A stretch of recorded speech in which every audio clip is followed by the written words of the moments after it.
Hi everybody, I'm Hannah. I have this weird quirk that I got to take off my shoes when I'm on stage. It just makes me feel more comfortable. And as I really want to thank Tony for sharing her story. As she was walking down, everyone just looked at me, so I guess I'm next.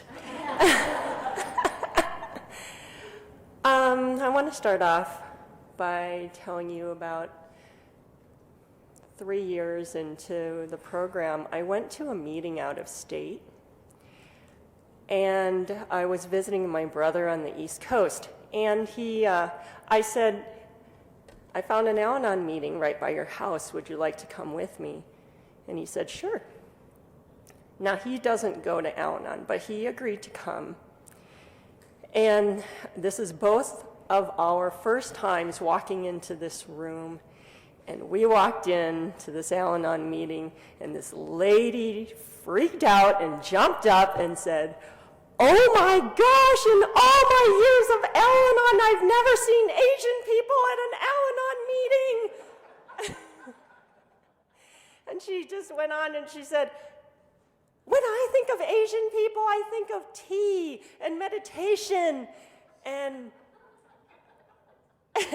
and I was just stunned, and my brother, being the very good, untreated Al-Anon, said, oh, that's very interesting. And a man spoke up and he said, alcoholism can affect all people of all races, of all economic statuses, doesn't matter where you came from or what your background is. And I silently said, thank you. Because that is very true. As Lisa's demonstration showed, we do have that in common here. And when I look at all of you, I don't see differences. And I have to say that thankfully, when I entered into my first Al-Anon meeting in Tucson, that was not the reaction. Otherwise, I would have never come back. You made me feel a part of, not different, welcome, and loved me until I could love myself. But I did get something, because of program, I was able to still, throughout that meeting, listen to that woman share, and she gave me something valuable to take with me. And plus, that story gets a lot of mileage. About a year ago, my neighbor got a dog, and it was barked a lot. Now, I avoid confrontation at all costs. So PetSmart sells this wonderful product. It's a birdhouse, a fake birdhouse. But when the dog barks, it emits this high-pitched sound. They're $59.95 at PetSmart. Me too, I have two. Anyway, I thought, well, this is an expensive piece of technology. I don't know if I just want to leave it out in the backyard. What if something gets taken?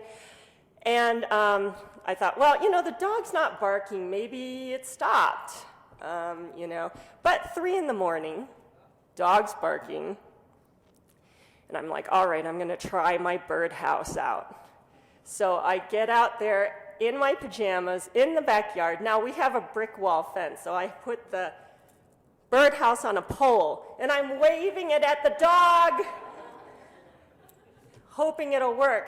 Now, who's the crazy one? The dog barking or the woman in her pajamas out at 3 in the morning waving a birdhouse on a stick, and I was in program. So, yeah, I got to keep coming back. And that birdhouse was me all my life. I looked one way on the outside, and I had a different agenda on the inside. My outsides didn't match my insides.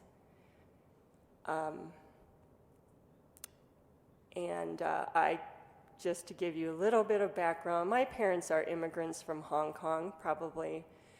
They grew up in the 1930s and then came here in their 20s.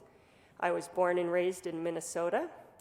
And physically, we stuck out like a sore thumb amongst a whole land of Scandinavians, Polish, and it was hard. It was not only growing up in an alcoholic home, but growing up in an environment where, being bullied, being made fun of, and so forth. So it was hard. But growing up in alcoholism was harder. And my dad was an alcoholic, and he was violent. And my mom was the enabling, passive-aggressive manipulator. And they made a perfect match. And it was me, my sister, and my brother who grew up in that environment. And I became the person who hid, became invisible, was the good girl, just to avoid any confrontation.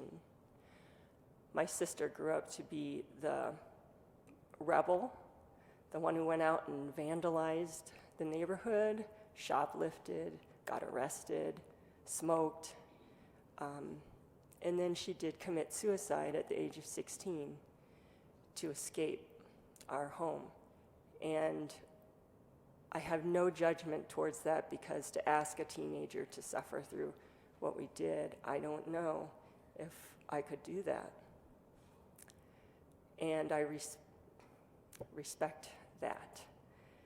But for me, I couldn't do it. I was suicidal, and I was very depressed, and I was very angry at my sister because she beat me to it. And then I thought, I can't follow in her footsteps because I cannot let that happen to my brother again. So that's one thing that kept me alive. Another thing was I had a best friend, and their house was like the Brady Bunch, the Cleavers, and I could go over there and escape. And I wanted to be a part of her family so badly. And so that was my saving grace. That also saved my life. As I grew up, my addiction was not a substance, but I would say it was definitely looking for a man. And in 4th grade, I told the bus driver that I would be married by 21. And he thought, wow, how can you foresee that in 4th grade? Well, I'm just going to make it happen. I've bought very much into the fantasy of a Prince Charming of the Brady Bunch. And that was my drug of choice. So along my path, I've had many higher powers. Jim, John, Bob, I made men my higher power because they were supposed to take care of me, and they were supposed to save me from what I didn't know was myself. They were supposed to make me happy.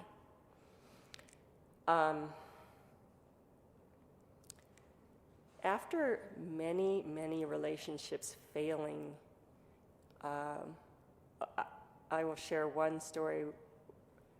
I was dating a guy, very, very unhealthy, not really because of him so much, but his ex-girlfriend, and she was very present violently in our relationship where she didn't want to let him go. And ended up in court a few times, cops were involved, so forth.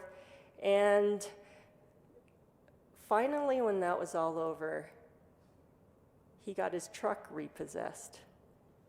And for some reason, that was the end of it for me. I said, we're done. Not during all the drama of the courts and the cops, but no, you get your truck repoed, that's it. And later in program, I realized that Prince Charming would never let the coach get repossessed. That's not taking care of Cinderella. And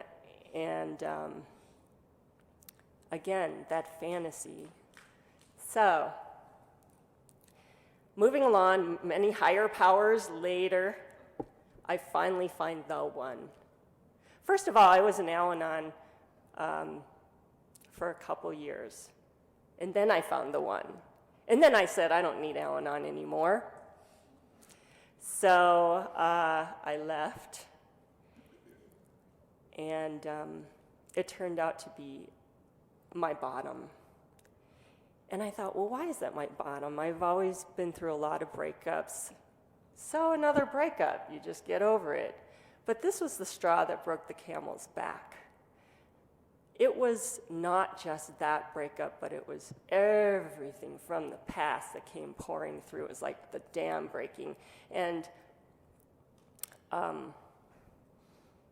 that's when I knew I was unlovable. I didn't really believe it because I kept trying. Someone's going to love me. Someone is going to love me.